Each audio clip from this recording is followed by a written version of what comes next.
Hello, Scorgigi. This is Petter Frekus, also known as Hjarnan, from G2 Esports, and I play AD carry. First, congratulations. Even it's not your first time playing at Worlds, but it's your first time advanced to the knockout stage. How do you feel right now? Right now I'm really tired after this long day. We played 4 games and it's been like a really long day. So I think tomorrow I will be like a lot happier because then I will be like realizing that we actually made it out of groups. And it's like the first goal we had, obviously as a team. That's the first step we have to take to get out of the group. So it feels pretty good. I just like my head is just like poof right now. So I don't know. So it's hard now to talk about your brand pick.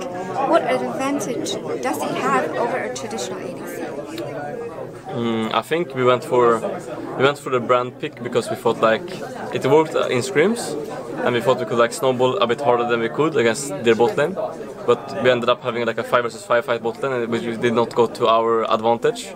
3 of us died, and they could basically stall out the game and get into the late game with a traditional AD carry, which is always stronger for late game. So we just misplayed our snowballing, basically with brand, and like our game plan needed to go as planned basically, and it was a hard game, yeah. It was a really hard game. Sivir and Lucian are being picked more often, it seems.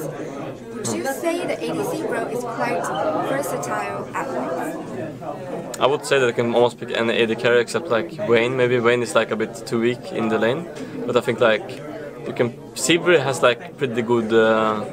People play Sivir right now because they like to play it against Saya and Kai'Sa, because he's like also has really good scaling with Sivir, and it just goes like 5-5, and you can also win the lane with Sivir because you have also perma push with this champion. And Lucian is a bit more like, you have to be a bit more snowballish. You have to like, if you get to late game against crit AD carries, it's not going to be as good as if it would be like against other AD carries, I think. So I think Lucian is just like, you have to snowball a bit, and it's really strong in lane, but if you don't snowball any from behind, the champ is going to be really hard to play from behind.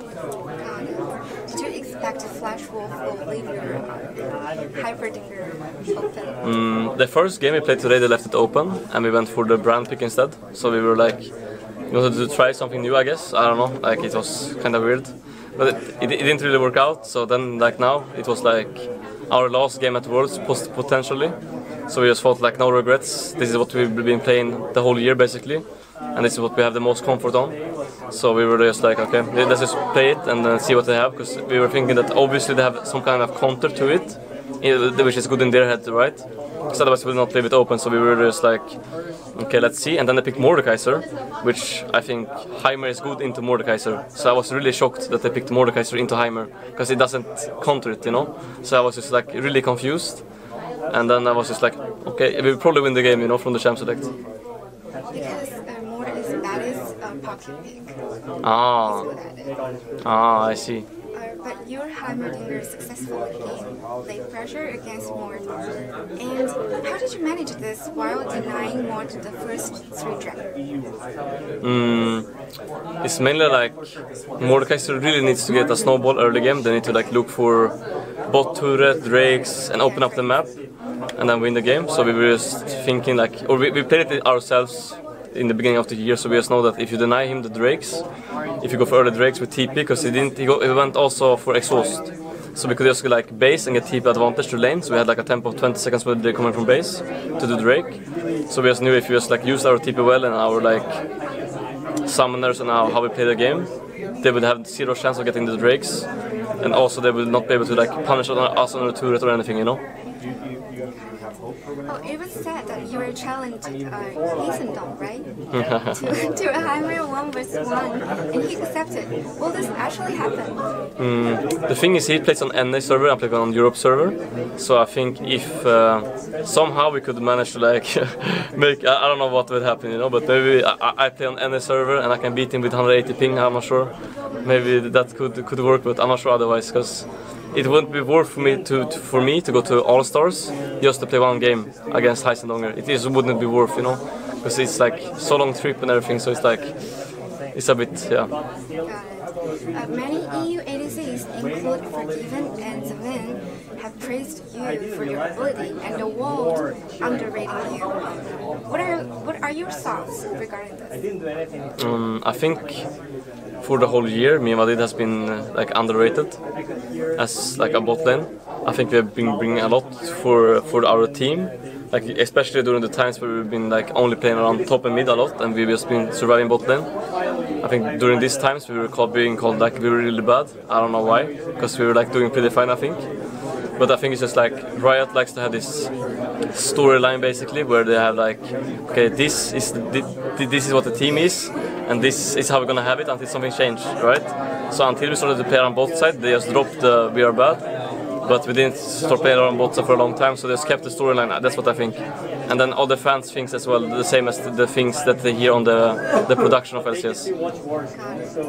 And any teams you want to avoid playing in the next round, and anything you want to face? I would like to avoid RNG, because Uzi is looking pretty dominant. Like he looks like he's pretty crazy. So like even if he's like a bit ahead, he will always push his advantage, and he doesn't do that many mistakes in the game. So he's for sure a tough opponent. And who I most want to face, I'm not sure actually. Like I will take whoever except RNG. Like whoever except RNG. Do you think your Heimer will have a chance to beat Uzi? Yeah, I mean, no, my Heimer would beat Uzi, that's for sure. Yeah. There is no way. I will win, yeah. But AD carries versus AD carries, I need to get a really good matchup, yeah. How do you think the solo queue in Korea compared to you?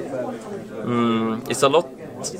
I mean, it's like toxic in a way where like you don't know what to say, because they are like passive aggressive, and they like ping you, like spam ping, and I'm like, yeah, okay. So it's like it's a bit different, because in Europe they just tell you to like, yeah, they just say some bad words, right? And here they're a bit more passive aggressive, and they just like troll you, or like they just buy like 5 tiers and run it down mid, so you don't really know how to control it. But I think the solo queue here is like, it's more talent in the solo queue. It's like every player is like playing really well mechanically. It's just, yeah, I think that's it. Yeah, they're like a bit more passive aggressive, and yeah. The last question is: Perks has sparked some controversy in Twitter yesterday. What do you think of the whole situation? I mean, I think he was doing it mainly as a joke. Like he didn't really mean that they actually leaked. I think he was just like, haha, how did they know? You know, like they were trolling. Like he didn't actually mean it. I think it was just for fun. But then it escalated a bit. So then he thought like, okay, it's not worth it as a joke. So he just took it down, you know. But maybe it was not a good joke as well. I'm not saying that. I think the joke was pretty stupid to make. But yeah. Is there anything you want to say to the Chinese fans? Thanks all for watching, and I hope you guys are having a great day. Thank you. Thank you so much. Thank you.